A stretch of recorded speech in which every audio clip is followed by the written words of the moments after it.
Fundação Roberto Marinho apresenta Globo Ciência. Olá, hoje a gente vai falar de um dos principais pensadores brasileiros. Vou dar umas dicas. Ele foi o único latino-americano a receber o maior prêmio internacional no campo da geografia, o Vautrin Lud, equivalente a um prêmio Nobel. Vou dar mais algumas dicas. Ele era negro, foi exilado pela ditadura militar, lecionou em várias universidades na Europa, na África, na América do Sul e do Norte. Foi personagem de um documentário feito pelo cineasta Silvio Tendler. Sabe de quem eu estou falando? Pois o Globo Ciência de hoje homenageia Milton Santos. A gente vai conhecer a vida e a obra dele.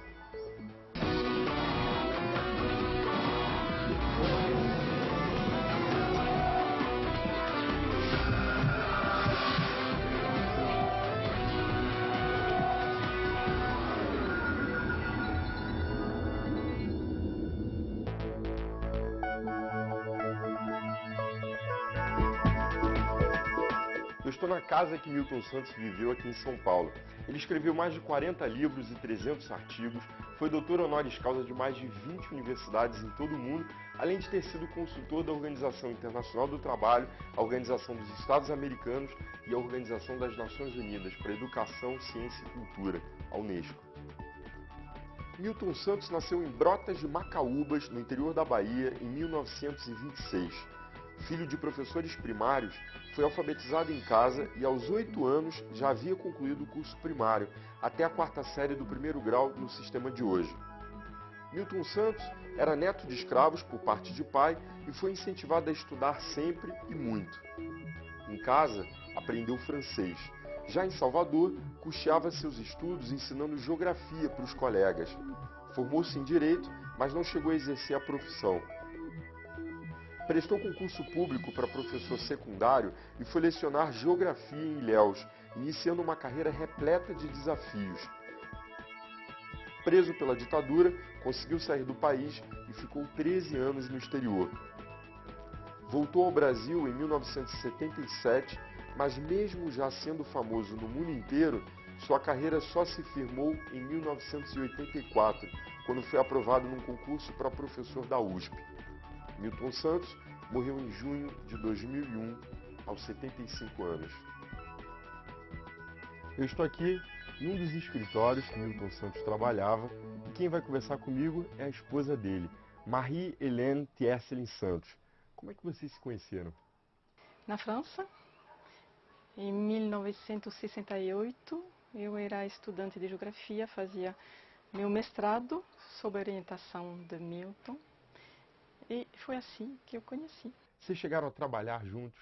Eu colaborei no sentido de corrigir os textos dele em francês. Na França ele publicava em francês, eu corrigia o francês. Na América do Norte ou na África era em inglês, eu corrigia em inglês, porque as línguas para mim eu tenho mais facilidade.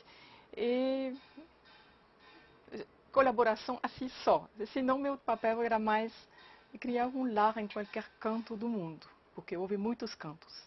Falando em cantos, né, como é que foi a vida dele no exterior? Porque ele foi exilado e percorreu vários países, né? Como é que foi tudo isso? Foi uma vida universitária, acadêmica, não tinha outra coisa.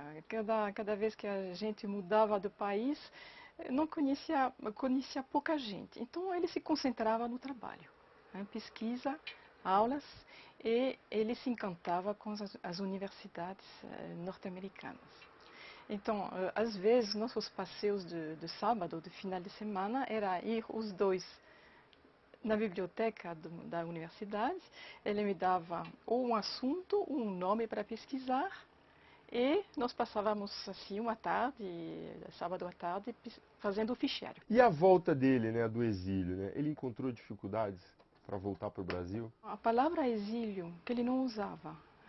Ele foi impedido de trabalhar no Brasil quando saiu de prisão em 1964. Foi convidado pela França, pelo cônsul da França e por uma universidade. Então ele não falava, não se apresentava como exilado. E também não interessava a ele remoer o passado. Ele era um homem extremamente optimista, vivendo o presente e querendo construir o futuro. Ele, quando a gente morava na Tanzânia, ele teve dois convites para vir participar de um evento, de um congresso, e aí para sentir um pouco o país. E depois, então, em 76, ele era professor da Columbia University em Nova York. E ele tinha um contrato, depois da Columbia University, ele tinha um contrato para criar um departamento de geografia na Nigéria, em Port Harcourt.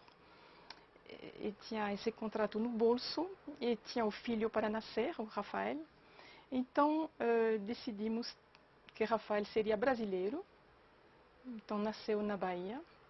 E nós chegamos lá, ele não tinha trabalho, claro, ficou 5 meses sem trabalhar, e foi lá que ele terminou de organizar e de redigir por uma geografia nova. E o Brasil? O Brasil fez jus a Milton Santos? Fez justiça? Acredito que sim. No final, a partir dos anos 90, quando ele começou justamente não só a falar da globalização, mas a organizar seminários e congressos e chamar a imprensa para que não fique dentro do meio acadêmico. Isso foi importante. Isso aí. Muito obrigado pela entrevista. De nada. Milton Santos procurou explicar o conceito de território e espaço que ele chamava de a casa do homem e também a sua prisão. Com seu trabalho voltado para o aspecto humano, ele provocou uma renovação no estudo da geografia e a consolidação da disciplina como ciência. Para entender um pouco mais sobre Milton Santos, a gente vai para Salvador.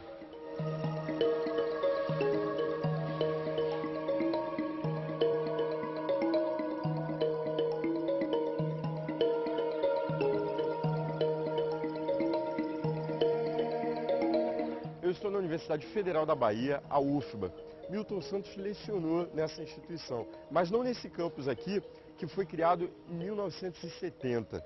Em 1º de janeiro de 1959, foi inaugurado o Laboratório de Geomorfologia e Estudos Regionais, criado por Milton Santos para formar pessoal em pesquisa.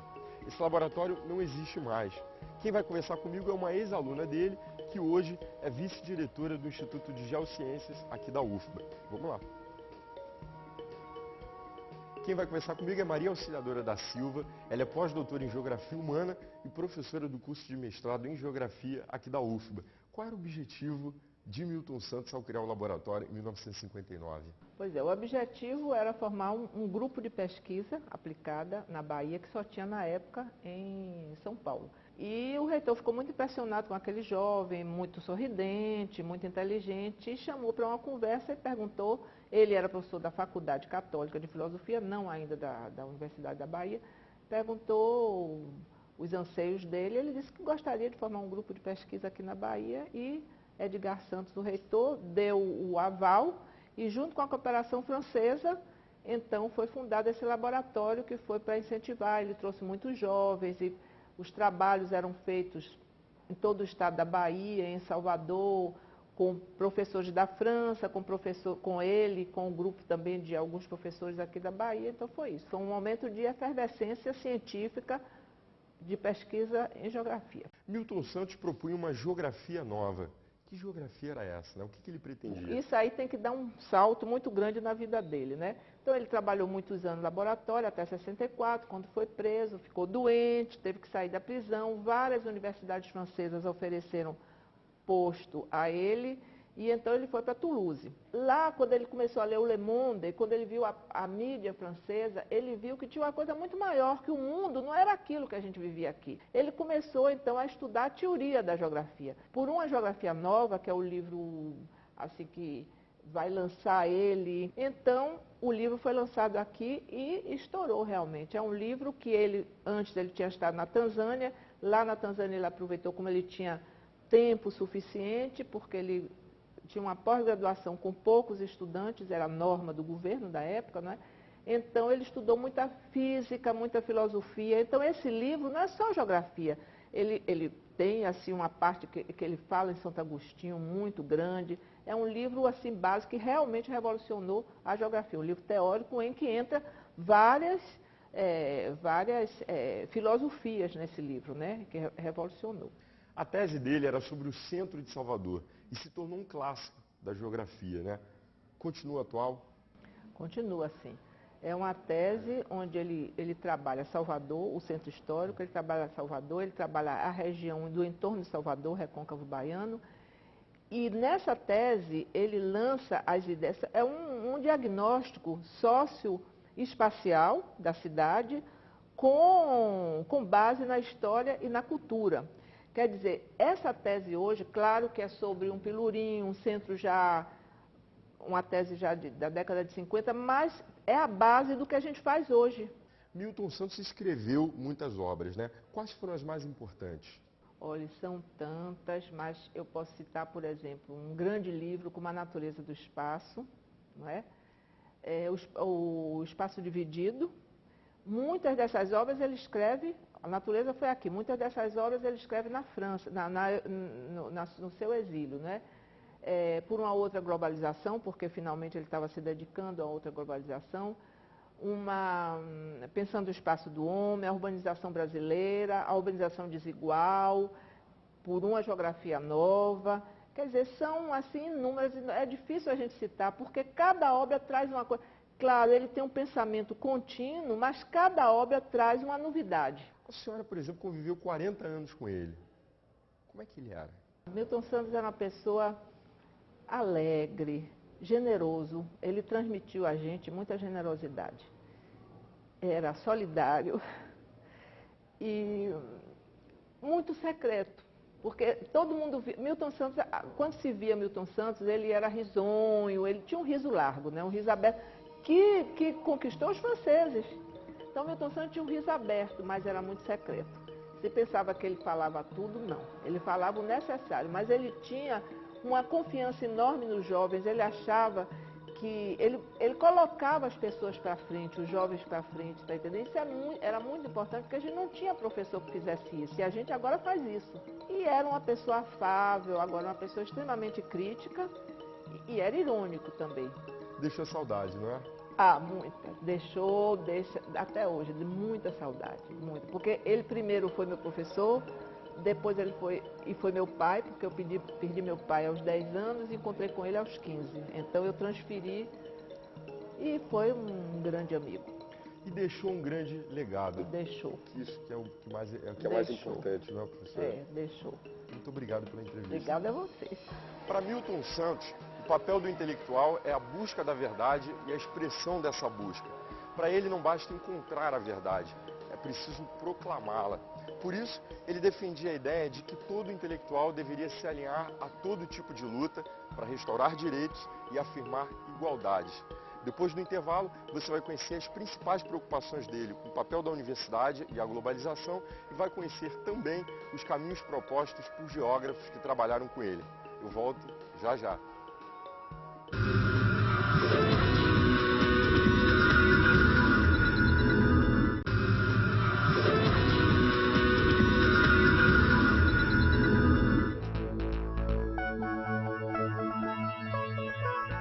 Milton Santos dizia que o sistema universitário, no qual deveria prevalecer a diversidade de ideias, tem sido vítima da doença da globalização, isto é, a tendência a um pensamento único.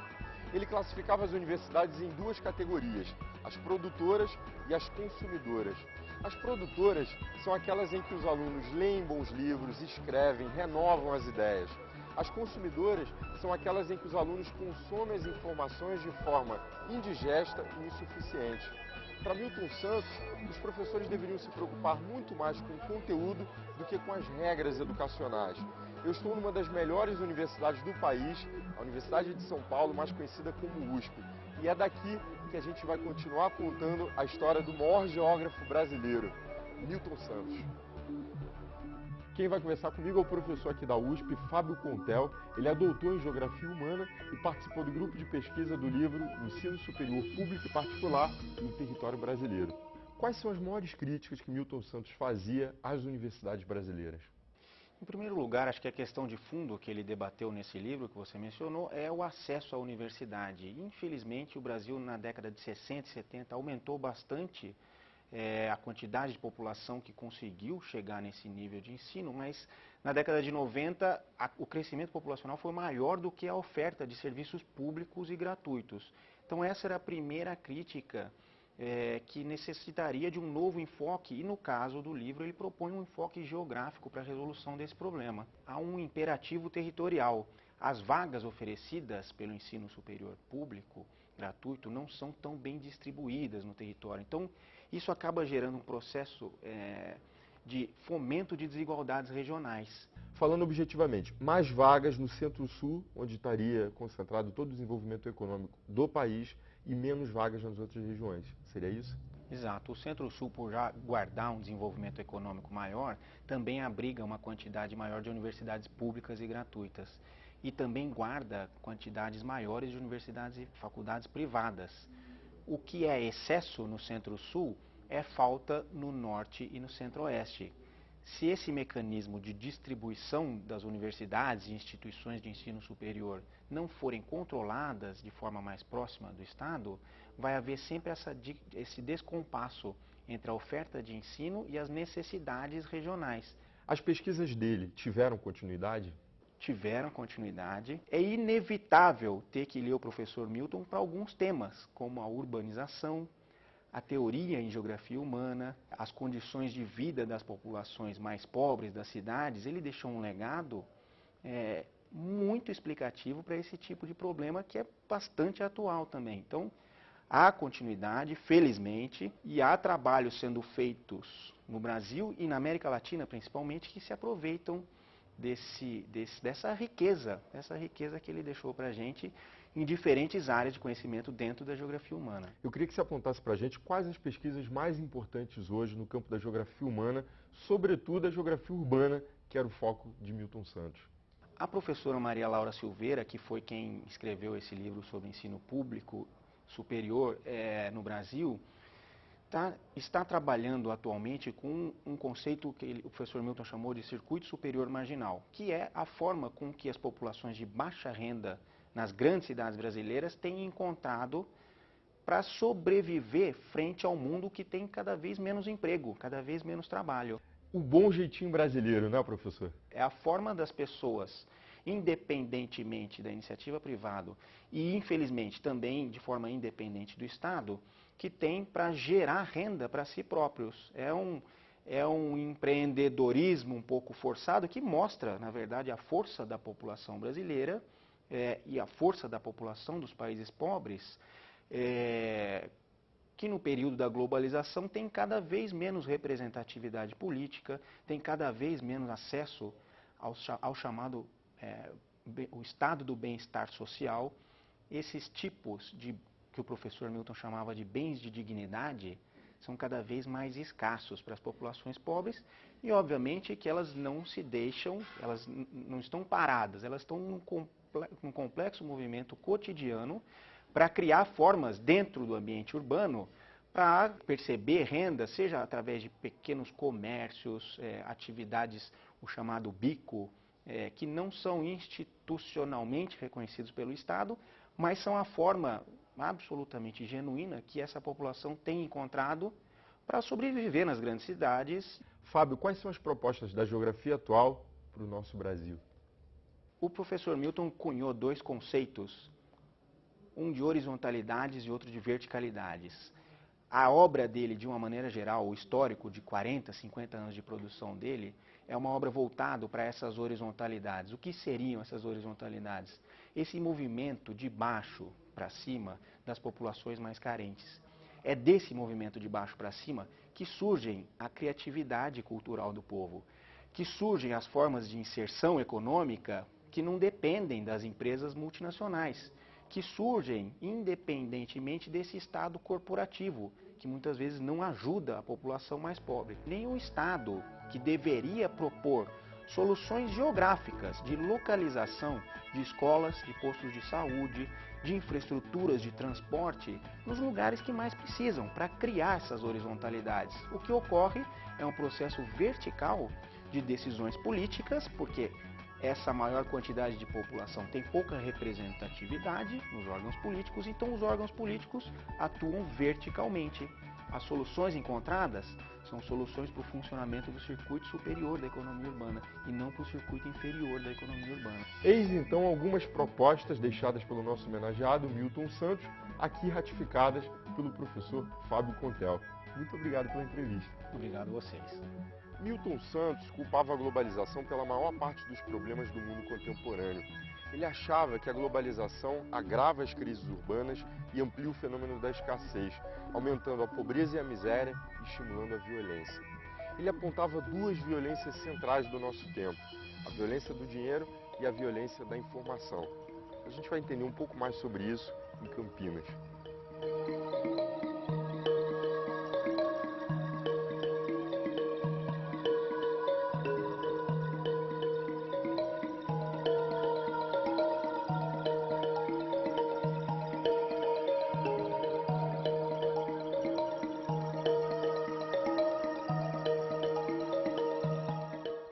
Quem vai me receber é Maria Adélia Aparecida de Souza. Ela é professora titular de Geografia Humana da USP e presidente do Territorial, Instituto de Pesquisa, Informação e Planejamento.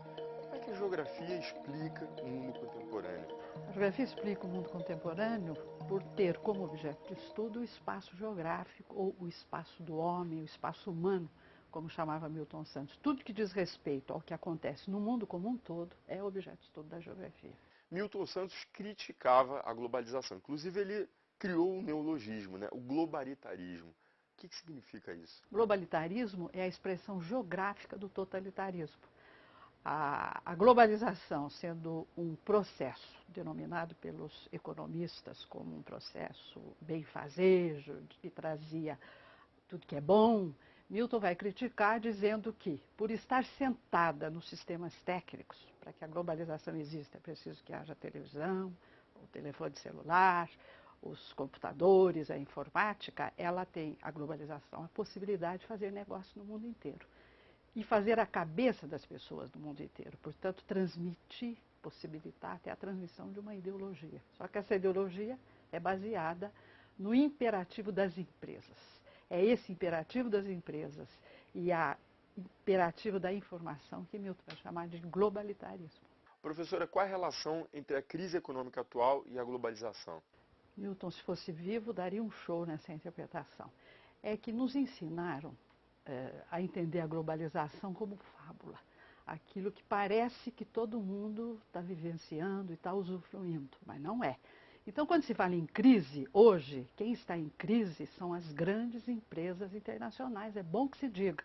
Quando se fala em crise no Brasil, desemprego no Brasil, quem está sendo desempregado são os funcionários das grandes empresas internacionais. Por isso mesmo é que no Brasil a crise é marolinha. Não há crise para os de baixo. Os brasileiros estão sobejamente acostumados a viver na crise. Então, essa ideia que nos impõe, especialmente os meios de comunicação e os meios de comunicação de massa, de que nós somos globalizados, é um equívoco. Globalizada é a grande empresa e alguns aspectos da cultura, nem todos. Maria Adélia foi grande amiga de Milton, além de ter sido companheira, parceira de trabalho dele. Ele é um dos maiores intelectuais que se teve nesse país. Foi difícil ele chegar onde ele chegou? Milton me dizia sempre que para chegar onde ele chegou, ele recebeu 2 ensinamentos dos pais que eram professores. O primeiro é que ele precisava botar na cabeça que ele era branco. E o segundo, precisava aprender a mandar. Foi com essas 2 ferramentas que Milton pôde enfrentar todo tipo de preconceito havido contra ele.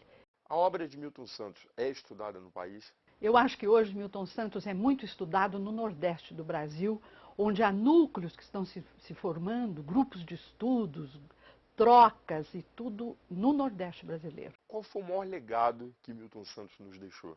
Eu acho que Milton jamais deixou de ser o grande filósofo do terceiro mundo. Foi assim que ele foi conhecido. A obra importante dele começa no terceiro mundismo e acho que Milton pode ser considerado hoje o grande filósofo do mundo do Sul para a posteridade. Isso aí, muito obrigado pela entrevista. É um prazer, um privilégio. Milton Santos sonhava com a substituição do momento atual por outro, de reflexão e de volta a uma vida mais digna. Fez a parte dele e contribuiu, como poucos, na luta a favor da justiça social. Cumpriu com perfeição o que acreditava ser a função do intelectual, ser humilde frente à realidade, mas corajoso para criticá-la. A gente fica por aqui, o nosso encontro, você sabe, é no próximo programa. Não percam. Até lá!